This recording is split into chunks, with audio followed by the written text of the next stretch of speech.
पोरे रडल्याशिवाय माय बी दूध पाजत नाही, हा निसर्गाचा नियम आहे. पाणी आहे मी बोला आणि नंतर महात्मा पाणी ऐकूया. ज्यावेळेस ज्यावेळेस पाणी असणार ते आई पाणी त्याची दाबाचं जे पाणी महिना आहे ते 2 महिन्यात पाणी असतं. ज्यावेळेस शेतकरी त्यावेळेस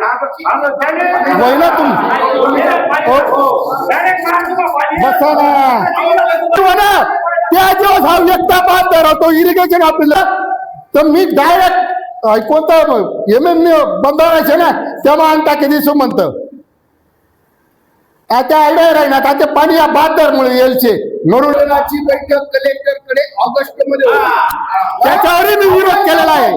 ऑगस्ट मध्ये होते आणि शेतकऱ्यांच्या नोटीस बोर्डवरती डिसेंबर मध्ये नोटीस डिक्लेअर करते. म्हैस ना पत्ता नाही, म्हैसच नाही, म्हैस ना बाजारात बी म्हैस नाही, खुटावर बी म्हैस नाही. बादले किती चला दूध काढा, हे दूध काढू. दूध 2-3 जण काढची. 78 कोटीनं आहे इस्टिमेट टेंडर. 78 कोटी मध्ये 2-4 जण पोसाती तुमले आमले चुत्या बनावती. कोणले तरी मालक चंद्रपूरवर कोण आहे? आपण सगळे आहोत. गिरणार हा बादल्या मागे दूध काढू. तुम्ही आता आमना छातडावर पोराली तुम्ही नाही, आम्ही बिना मना पिंकीवर वावरशे. ऐका मामा बादलीवर दूध निघणार म्हैसा जागी कधी म्हैस तयार करा मग दूध काढायला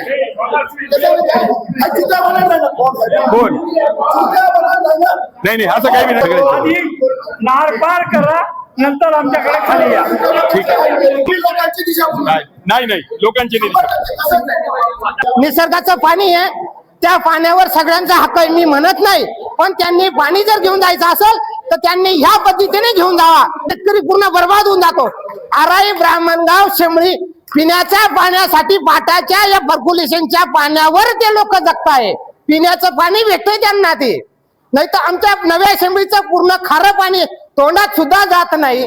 पण पाटाच्या पाणी पर्क्युलेशन होतं तिथं 1-1, 2-2 विहिरी करून ते गोड पाणी पिण्यासाठी पुरवलं जातं. जर असं आस्तारीकरण जर केलं तर पाणी जर नाही गेलं तर त्याचा काय उपयोग येतो? त्याला जीवनभराचा प्रश्न आहे आपल्याला समजतंय पुढे काय होणार आहे. हे बाकीच्या गोष्टी सांगू नका, ते काम होणारच आहे. मग खोली करू द्या, मग आपण त्यांना विरोध करू.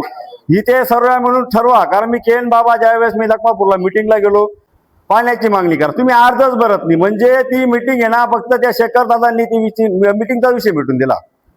अर्ज भर आली पैसा राहतो नाही अशी परिस्थिती पिशा लोकांनी काम तुम्ही भरणार राहतच. आता आपला मोठा एवढा मोठा साहेब, एवढा मोठा आमदार एका टाइम नाही भरत तिथं चारी त्याच ना पावर सोडी देत काय फरक पडणार? बनाडी ठेवतच 2-3 गडी त्या ती मिटिंग वादाडी की जातच. त्यानंतर कारखान्यात काय जे तसेच जाईल. जसे आपला पार्टनर जर वाचा नवीन आपण सर्व 2-4 जण गावातला मॅनेज केला जाते आणि आपला विषय मिटी जाईल. सर्वांनी जागरूक असतात. या विषय डायरेक्ट डोक्यातून सोड द्या. ठेंगोडा पैसे तर माले हवले की जायला ना ते पाणी कसा करता की जायला ना काही कोणलेच माहिती नाही. 20 वर्ष फुल्ल भविष्य त्याचे पहिलेच क्लिअर करीत यायचे. ते संपूर्ण पाणी MIDC जाणार. त्यांना कारण असे पहिल्यांदा आपल्यापैकी इथं जेवढे आपण हजर आहोत याच्या पैकी 90% लोकांना नारपार किंवा नारपारची साईट किंवा नारपारची तिथली काय परिस्थिती हे कोणालाच माहित नसेल. मी माजी खासदार सुभाष भामरे यांच्या सोबत 250-300 लोकांसोबत आम्ही तिथं गेलो होतो. माझ्याही डोक्यात असं होतं नारपार एकेकाळी नारपारची चेष्टा मालेगाव तालुक्यात प्रचारामध्ये व्हायची. नारपार हे गाजर आहे. मग आता हे नारपार जे आलेलं आहे हा मुळा आहे ना, आमच्याच याचा टाकणार आहात का मुळा? हा नारपार तिथं मला असं वाटत होतं एक मोठा बंधारा आहे, त्या बंधाऱ्याला जायचं, इकडनं बोगदं पाडायचं आणि इकडे खळ पाणी चनकापूरच्या म्हणजे गिरणीच्या उगम मध्ये टाकायचं. पण मित्रांनो तिथं गेल्यानंतर परिस्थिती अशी आहे, एक केमचा डोंगर आहे, एक देवसाण्याचा डोंगर आहे. त्याच्या इकडच्या बाजूला म्हणजे पूर्व बाजूला अंबिका, औरंगा आणि अजून एक अशा 3 नद्या आहेत. त्या 3 नदींचं पाणी त्यांना वळण बंधारे बांधायचे. वळण बंधारे बांधून ते पाणी चनकापूर म्हणजे गिरणीच्या उगम स्थानी टाकायचं. आणि जे नार आणि पार हजारो फूट असे उंच डोंगर आहेत. एका डोंगरातनं जाते नार नदी, एका डोंगरातनं जाते पार नदी. नार आणि पार दोघं नदींचं पाणी गुजरातकडे जातं. तिथं 2 गावं आहेत, कोकणी समाजाची 2 गावं आहेत आणि तिथं सर्वांचा बाप जीवा पांडुगावीत बसलेला आहे. तो इथून निघाला तर मंत्रालय हालतो. मोर्चा जेव्हा काढतो तर मंत्रालय हालतो आणि त्याच्या डाच्यातनं, वाघाच्या डाच्यातनं बकरी ओढून आणायची. बकरी त्याच्या तोंडात आहे. आपल्या बापाची चौथ नाही. तुम्ही आम्ही सर्वजण हयात असेपर्यंत तुमचे नातू ए.टी. पवार साहेबांनी 1969 मध्ये पुनचा बांध बांधायला घेतला. बांध एकदम छोटा आहे. पुनजवरती कोणी गेला असाल तर बघा, एकदम छोटा बांध आहे. 1969 मध्ये बांधायला घेतला. तो 2010 मध्ये कंप्लीट झाला. ए.टी. पवार साहेबांसारखा कर्तव्यदक्ष माणूस कोणाही ठेकेदार आहे, तुले 2 किलोमीटर कच्ची माट्यारने घे, मग तू तडला गावना येडा बनवून गोळा कर. तसा एकही त्यांच्याकडे कोणी नव्हता. तरी ते हयात नव्हते तेव्हा त्या पुनचं पाणी कुठेतरी अडकलं. आणि ही नार आणि पार जी आहे याला 2 गाव उठवायचे आहेत. तिथं टेप लावायला गेलात ना, दगडी आणि तीरकामटे आहे. आधी माझं असं म्हणणं आहे, हे जे सर्व चाललंय, म्हैस ना पत्ता नाही, म्हैसच नाही, म्हैस ना बाजारात बी म्हैस नाही, खुटावर बी म्हैस नाही. बादले किती, चला दूध काढा, हे दूध काढू. दूध 2-3 जण काढची. 78 कोटीनं इस्टिमेट टेंडर, 78 कोटी मध्ये 2-4 जण पोसाती. तुमले आमले चुत्या बनावती. कोणले तरी उलट गाजर राही, कोणले तरी सुलट गाजर राही. या गाजरले बळी पडू नका, नाही तर येणारी पिढी तुमले आमले अजिबात माफ करणार नाही. आणि हाय जे पापशी ना, हे आपणच सर्व बामणगावला पुरेच मोठं पापशी. मागच्या वेळेस जेव्हा मालेगाव MI टँक जो बांधला तो छोटा होता, तो मोठा विस्तारीकरण करण्याचं ठरलं. आदरणीय मंत्री महोदयांना मी त्यावेळेस सांगितलं, दादासाहेब म्हटलं, हे जर पाणी तुम्ही मोठा हे केला तलाव, तर हे पाणी तुमचं 4 महिने 3 महिने पुरेल इतकं किंवा 2 महिने पुरेल इतकं पाणी राहील. मग आमच्या जे डॅम कॅनल मधनं पाणी येतं, हे पाणी जर तुमचं 2 महिने राहिलं तर 2 महिने रोटेशन सुटणार नाही म्हणे. उर्वरित पाणी आपण शेतीला देऊ म्हणे. शेतीचं 1 रोटेशन वाढून जाईल म्हणे. आपल्याला 3 रोटेशन मिळायचे. यांनी सर्वांनी खोटे आश्वासनं देऊन 3चं 2 वर आलं, 2चं 1 वर आलं आणि ते 1 बी झालं. शेषानं 12 वर्ष मला पाणी येतच नाही. मी कसं पाणी अर्ज देवाला जाऊ? मी बी थांबी घेऊ, काढी लागू द्या, बोल नाही मिळतच नाही, ते करा ना काय.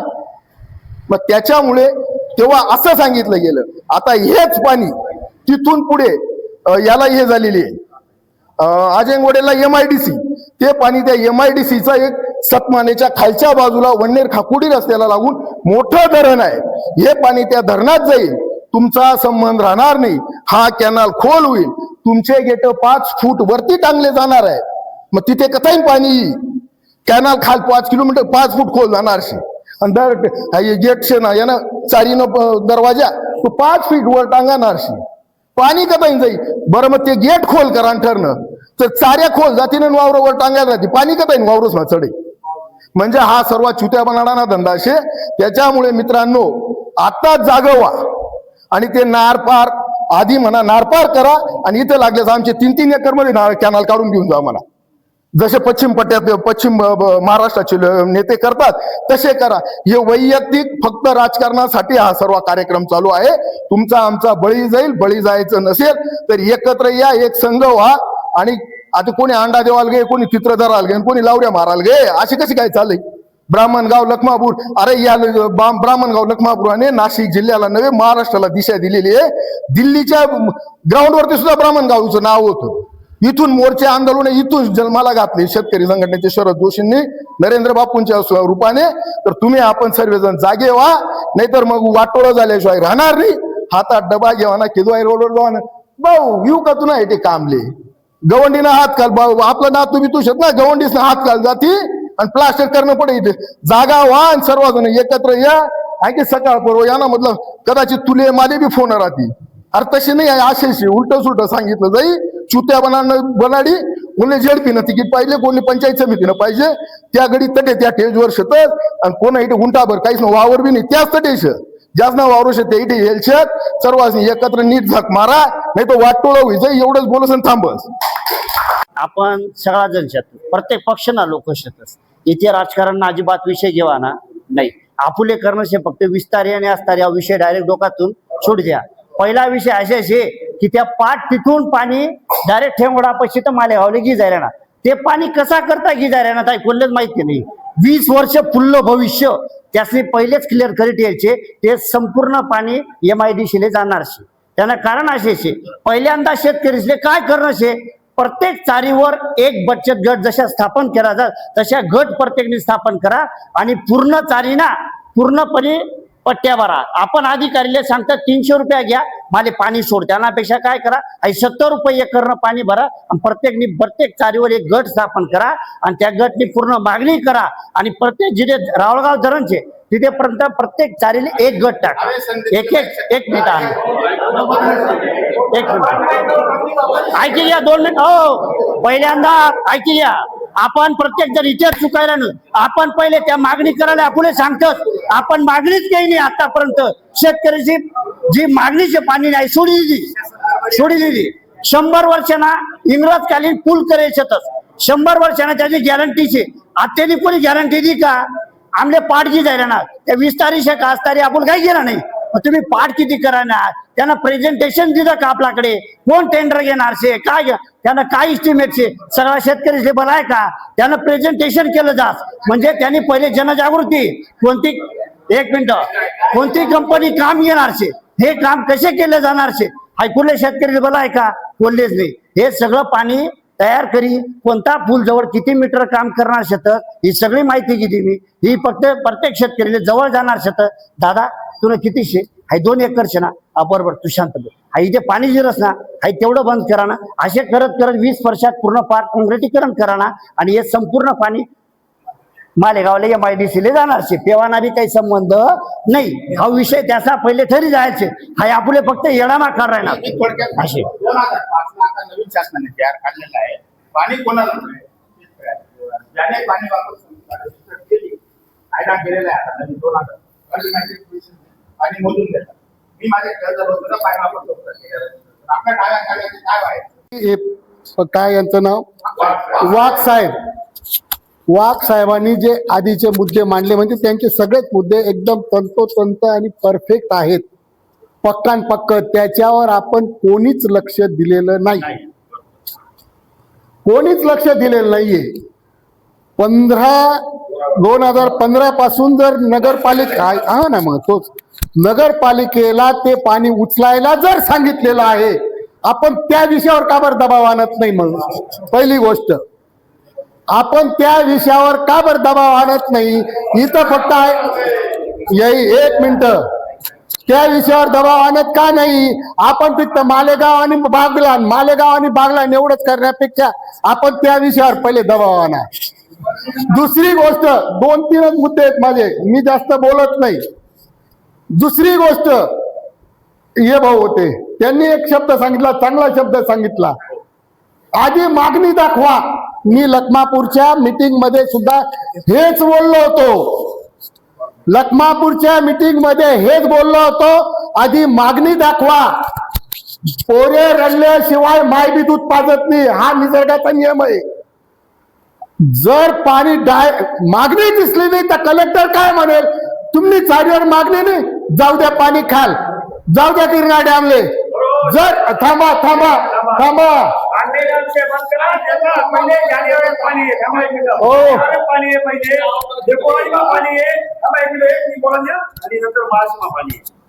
ज्यावेळेस जानेवारी पाणी असते पाणी त्याची दाबाचं जे पाणी महिना आहे ते 2 महिन्यात पाणी असतं. ज्यावेळेस शेतकरी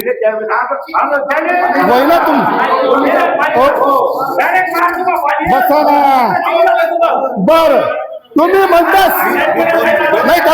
पवार साहेब या विषयावर मला बोलू द्या. हाईच्या पाणी म्हणा त्या दिवस हा एकटा पाहत राहतो. इरिगेशन ऑफिसला कुलप लायला होता. कितल्या जनावरात हा एकटा, अरे सगळीकडे व्हॉट्सअपला टाकेल होतं. हा एकटा पाहत राहतो. इरिगेशन ऑफिसला कुलूप राहिलं. 2च दिवस ती मुदत दिली होती. जर नाही तुम्ही पाणी सोडा तर मी डायरेक्ट कोणता MME बंदवायचे ना तेव्हा आणता कधी सो म्हणत. आता आयडिया राहिना आता पाणी या बहादरमुळे येलचे म्हणून अक्कशीर बोलस हाय आत्यानं पाणी गण 20 तारीखला येणार होतं, 16 तारीखला होणार. मग पाणी राहणार बोला ना पाणी. मग आता मी जे सांगस काय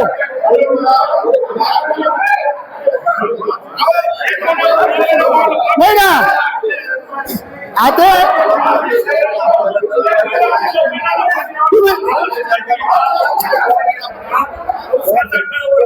अहो तेव्हा बी कोणी मागणी करत नाही ना, मग मागणी दाखवा ना तुम्ही. पाणी नियोजनाची बैठक कलेक्टरकडे ऑगस्ट मध्ये होती. त्याच्यावरही मी विरोध केलेला आहे. ऑगस्ट मध्ये होते आणि शेतकऱ्यांच्या नोटीस बोर्डवरती डिसेंबर मध्ये नोटीस डिक्लेअर करतात. डॉक्टर साहेब या विषयावर मी तो मानला की नाही, पाणी नियोजनाची बैठक ठेवा म्हटलं. मी मानलो. मुद्दे कोणते झाले? पाणी मागणी आणि याच गिरणा डॅमचं पाणी. तिसरा मुद्दा ऐका तिसरा मुद्दा त्या साहेबांनी जो मुद्दा मांडला, एक्सप्रेस कॅनलनी पाणी गेलं पाहिजे, त्या मताला मी सहमत आहे. जुनाई कालवा ठेवा, नवीन कालवा तुम्हाला कुठून घेऊन जायचा तसं होत असेल तर त्यालाही आम्ही सहमत आहोत. पण आम्हाला वंचित ठेवू नका. ते ठरवतील. आता तुम्ही मांडलेला मुद्दा आहे नाही ना. ऐका, ते काय बोलले, हा तसाच ठेवा आणि पुढे करा. मी ते सांगून राहिलोय ना. मी ते सांगून राहिलोय ना.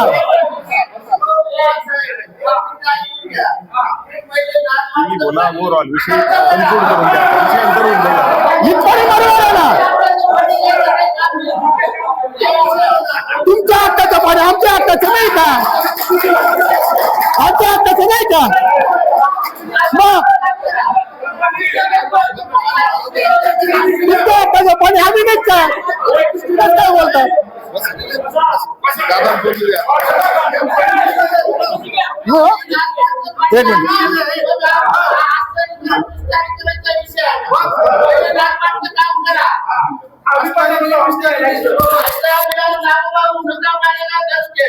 एक मिनिट. बसा. हे बघा मला या जमिनी गेल्यामुळे तुम्हाला काही मोबदला मिळालाय असं कुठेही दिसत नाही.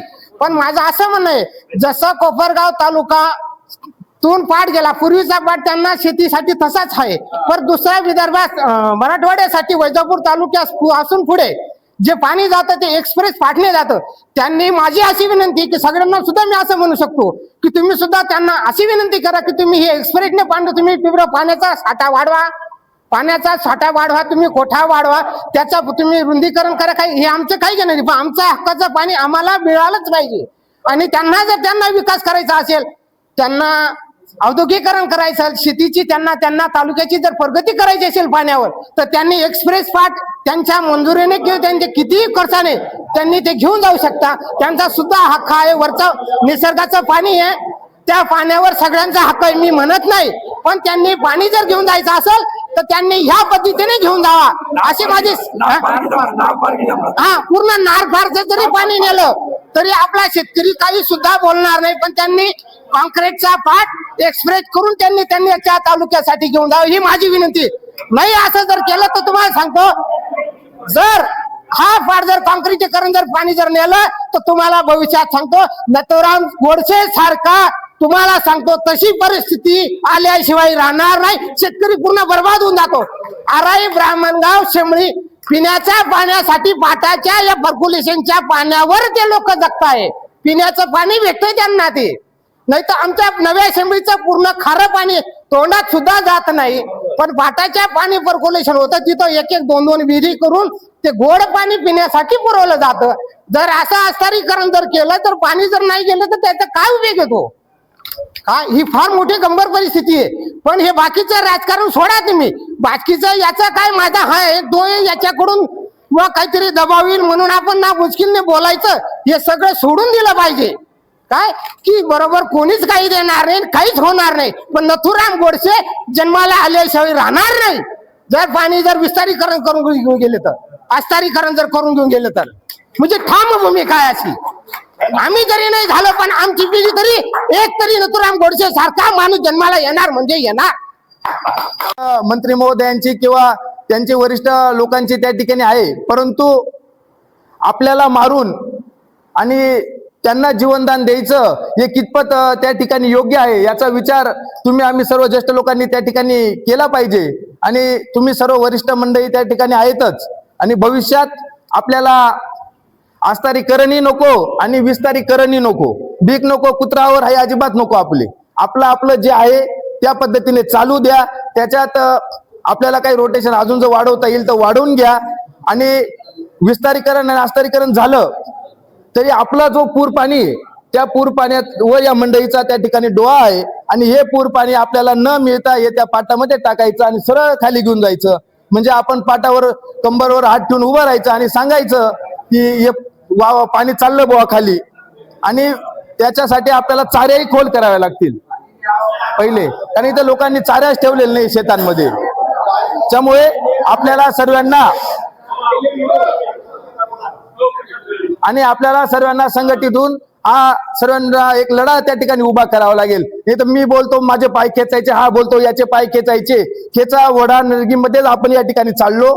बाकीचं दुसरं काहीच होणार नाही. सर्व एकत्र राहिलो तरच होईल. या ठिकाणी आम्ही देखील हजर होतो. आम्ही त्या ठिकाणी आमची भूमिका मांडली.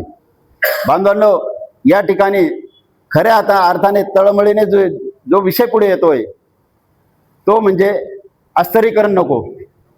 हा जो कालवा आहे याला अस्तरीकरण नको.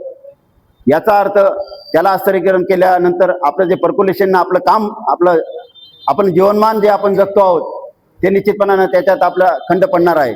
बांधवांनो, आपण विस्ताराने त्याच्यावर बोलूच. आज अशी परिस्थिती आहे, या ठिकाणी साहेबांनी सांगितलं चनकापूर धरण हे ब्रिटिशकालीन धरण आहे. योग्य आहे, त्यांची माहिती अत्यंत योग्य आहे. त्यांनी तांत्रिक मुद्दे पण चांगले मांडले. बांधवांनो, आपला कालवा देखील ब्रिटिशांच्या कारकिर्दीतच झालेला असेल का हो? हा, त्या कालावधीमध्येच तो कालवा झालेला आहे. त्या कालावधीपासून झालेला कालवा, त्या कालव्याचा उपभोग आपला बागलाण तालुका, आपला मालेगाव तालुका. मुळात मी आपल्याला नम्रपणे विनंती करतो, बोलण्याच्या ओघात मालेगाव बागलाण असं भेदभावाने आपण कृपया करून बोलू नका. आपली भूमिका निश्चितपणाने आग्रहाने मांडायची. आपला हक्क हिरावून घेत असेल त्याला निश्चितपणाने त्याची जागा दाखवून द्यायची, परंतु मालेगाव बागलाण आपल्याला भेद करून घ्यायचं नाही. तर बांधवांनो, आजच्या परिस्थितीला या नारपार योजनेच्या माध्यमातून आपला गिरणा डावा कालव्याच्या अस्तरीकरणाला आपला विरोध आहे. परंतु प्रत्यक्षात मी या ठिकाणी आपल्याला नम्रपणे सांगतो, मान्यवरांना देखील सांगतो की या गिरणा डावा कालवा अस्तरीकरण विस्तारीकरण या प्रशासकीय मंजुरीच्या माध्यमातून तरतूद काय आहे, विशेषतः त्यांनी ठिकठिकाणी अस्तरीकरण नियोजित केलेलं आहे का पूर्ण कालवा अस्तरीकरण करणार आहेत, ही प्रामुख्याने माहिती आवश्यक आहे. मी स्वतः तर माहिती घेतलेली नाही, कोणी घेतली असेल निश्चितपणाने सांगावं. तर पूर्णपणे कालवा अस्तरीकरण करण्याची भूमिका असेल तर ती चुकीची आहे. कारण गेल्या अनेक वर्षापासून त्या कालव्याच्या पर्क्युलेशनवर आपली जनतेची ताण भागते आहे. विशेषतः आपण शेतकरी म्हणतो, नुसतं शेतकरी म्हणून चालणार नाही. या कालव्याच्या लाभ क्षेत्रात सर्वसामान्य जनता पिण्याच्या पाणीचा उपभोग घेते आहे. पिण्याचं पाणी अत्यंत आपल्याला महत्वाचं आहे.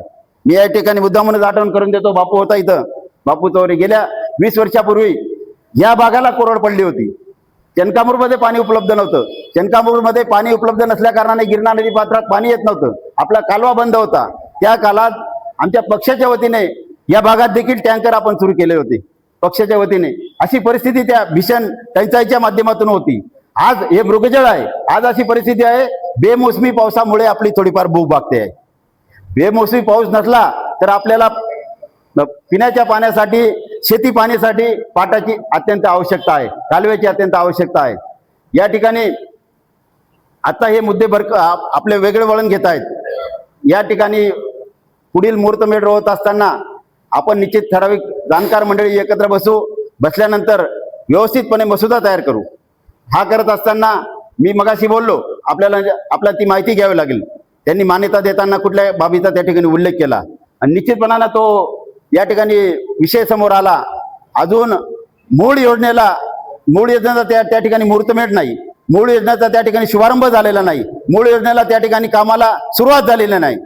आणि आपण या गोष्टीवर या ठिकाणी आपण ओढाताण करत आहोत. उरला विषय त्या ठिकाणी लखमापुरी येथे झालेल्या मीटिंगमध्ये सुरुवातीलाच या ठिकाणी मान्य केएन बाबा नाहीत, परंतु केएन बाबांनी अत्यंत स्पष्टपणे आणि प्रखरपणे त्या ठिकाणी जाहीरपणाने मांडलं.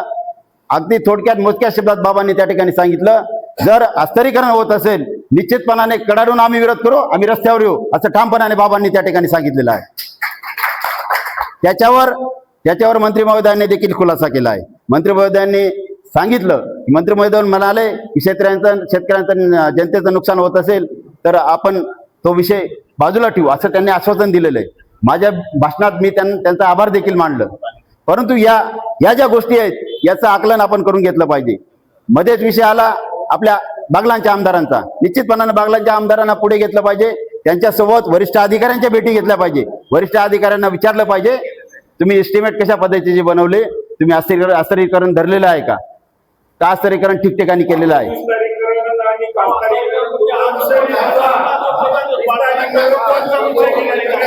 बरं, हरकत नाही.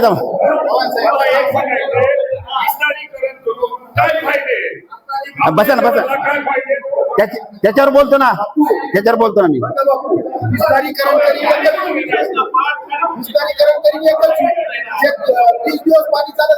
आपण विस्तारीकरणला नाही म्हणत, आपण ते म्हणतच नाही विस्तारीकरण करावं सर. बसा 2 मिनिट. तर मेसी डाव्या कालव्यालाही होतं आणि कळवण तालुक्यात 9-10 वर्ष सर्व्हिस केली. या पाण्याचं आहे ना, आपलं डाव्या कालव्याचं आतील गोष्ट कोणाला माहित राहत नाही. आपलं चनकापूरचं ब्रिटिशकालीन धरण आहे. ब्रिटिशकालीन त्यावेळी 800 कॅपॅसिटी होती, त्याच्यावरून 1800 झालं, 1800 वरून 2400 झालं, 2400 वरून 27, 27 15 MCFT. तोपर्यंत आपल्याला रोटेशन होतं. डावा कालवा आणि उजवा कालवाचं 28,000 हेक्टर क्षेत्र आहे आपलं, ते वंचित झालेलं आहे. मी तिथं इरिगेशनला 15 वर्ष काम केलेलं असताना आपल्या शेतकऱ्यांना फक्त 5% बी पाणी मिळालेलं नाही शेतीसाठी. सर्व पाणी मालेगाव. तर आपल्या या धरणाचं नियोजन असं झालेलं आहे, मी मंत्रालय स्तरावर पण जायचो आमच्या ओतूर धरणाच्या संदर्भात, काही इरिगेशनच्या मिटिंगा राहायच्या. त्यावेळी आपल्या चनकापूर धरणाचं मला एवढं सांगायचं आहे, बाकीचं काही नाही, तुम्हाला सर्व माहितीच आहे, सर्व विशाल मंडळी आहे, मी काही वक्ता नाहीये. मी मला जेवढं माहिती आहे तेवढं सांगतोय. 2015 पर्यंत मालेगावला पाणी पुरवठा करायचं मंत्रालय स्तरावर मंजूर आहे. फक्त चनकापूर धरणाचं पाणी 2015 पर्यंतच द्यायचं मालेगावसाठी पिण्यासाठी. नंतरचं पाणी सर्व शेतीसाठी घ्यायचं. पण यांनी काय केलं, तिकडे लिफ्ट इरिगेशन मंजूर केलं गिरणा डॅम मधून. ती 2015 पर्यंत फक्त चनकापूर मधून द्या, नंतरचं पाणी आहे ना आम्ही सर्व लिफ्ट करू, मालेगावसाठी 100% लिफ्ट करू, असं मंत्रालयात मंजूर आहे. बरं का, खोटं नाही बोलत. 2015 साली पर्यंत आपलं पाण्याचं नियोजन झालेलं आहे चनकापूरचं. आणि त्या काय झालं, प्रत्यक्षात असं झालं, 10-15 वर्षाचा इतिहास पाहिला आपले. 2015 नंतर काय केलं, 2400 MCFT 300 MCFTचा आम्ही मेरीला सर्वे करायला लावला चनकापूर डॅमचा. मी पण कळवण तालुक्यात होतो, माझ्याकडे सर्व धरणं होते, 18-20 धरणं होते, MI टँक, दोनोली वगैरे. तर तो सर्व अभ्यास केला मेरीने. मेरीत मध्ये प्रत्येक धरणाचा गाळ सर्वेक्षण करावं. मग केळझरचा केला आम्ही. केळझर मध्ये नॉमिनल 2 MCFT गाळ आलेला होता माझ्या वेळी, आणि हरणबारी मध्ये फक्त 5 MCFT गाळ. एवढ्या वर्षातून चनकापूरचा सर्वे केला, चनकापूरमध्ये 300 MCFT गाळ आलेला आहे. कारण ते डिसिल्टिंग होत नाही, तिकडून सर्व पाणी येत राहतं. दरवर्षी असं वाढत ब्रिटिशकालीन धरण असल्यामुळे त्याला आउटलेट बी नाही, ते खालची मोरी होती ती चॉकअप झालेली आहे, ते गाळ निघायला साधनच नाही. 300 MCFT पाणी धरणात गाळ आलेला आहे. आता 300 तर 350 झाला असेल एखाद वेळेस, पण त्यावेळेचा सर्वे आहे 15-16चा. 300 MCFT मध्ये काय केलं मग, आपलं राहिलं की ते आता जिवंत पाणी 2700 मधून 2420चं नियोजन कसं होत होतं दरवर्षी आपण शेतीसाठी 300, बाकीचं मालेगाव पिण्यासाठी. का बरं, शेतकरी विरोध बी करत नव्हते, कोणी काही लक्ष बी घालत नव्हतं. आणि 2015 पर्यंत तर 100% पाणी मालेगाव गिरणा डॅम मधून उचलायचं होतं. पण त्यांना 21 लाख रुपये महिन्याला खर्च यायला लागला लिफ्टिंगचा. आणि हे आपलं नॅचरल फ्लो नाही, पाणी जातं फुकटात. त्यामुळे ते 100% काही उचलत नाही. फक्त आतापर्यंत माझ्या माहितीमध्ये 300 MCFT पाणी उचलून राहिले गिरनार डॅम मधून. किती? 300 दरवर्षी लिफ्टिंगने 300 MCFT पाणी उचलतायत मालेगावसाठी आणि टोटल पाणी आपलं वापरतायत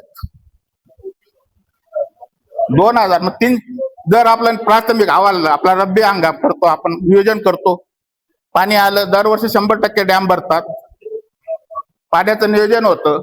पाण्याच्या नियोजन मध्ये शेतकऱ्यांना बुलतापा टाकून या ऑफिसर मी जरी ऑफिसर होता आता चक्के बुलतापा करून इकडचं तिकडे करून 300 MCFT पाणी शिल्लक राहतं. मग शेतकरी काय म्हणतात, 300 MCFT मध्ये आपल्याला एकच रोटेशन बसतं, मग एक पाणी बी नका आम्हाला. शेतकरी काय म्हणतात, एक पाणी बी नका, तुम्हाला पाणीच नका. अशा पद्धतीने आपलं खूप बेकारी काम झालेलं आहे इतक्या वर्षात. एक एक रोटेशन पण आपण घेत नाही.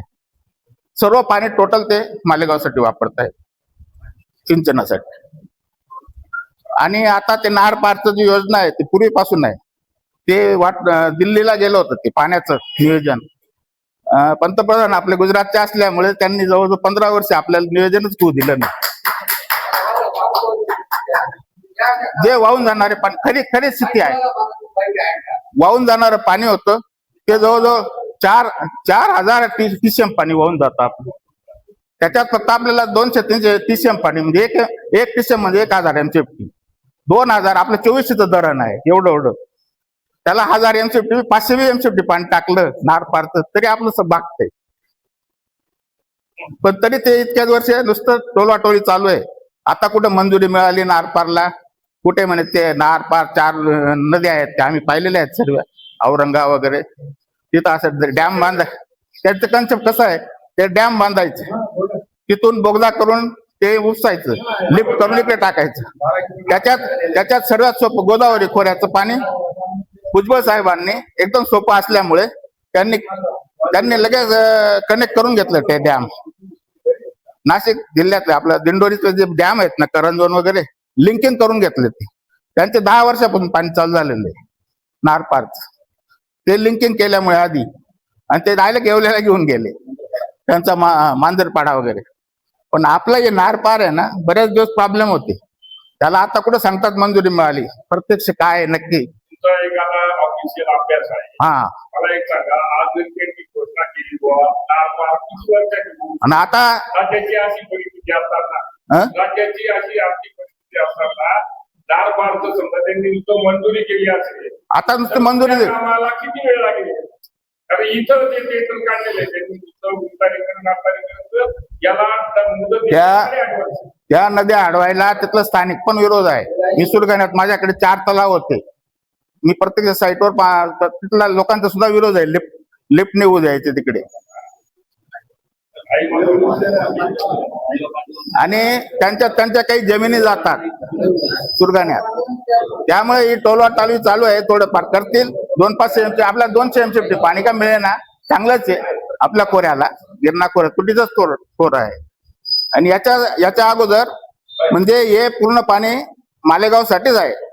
आणि आता नूतनीकरण काढलं ना, मग तुमचा जो मुद्दा मला आवडला, आधी नार पारचं काम पूर्ण करा, मग तुमचं जे काही खोऱ्यात पडेल ना ते येऊ द्या, मग तुमचं विस्तारीकरण करा. आणि विस्तारीकरण करताना जे लाईनिंग म्हणतो ना त्याला अस्तरीकरण, ते आता टोटल लेंथ 40 किलोमीटर आहे ना, त्याच्या 1/3 करता येते. का बरं करता येते? आपलं कॅनल लाईनिंग मध्ये काही पॅचेस असे येतात, मुरमाड येतात, मुरुम येतं, पर्कोलेशन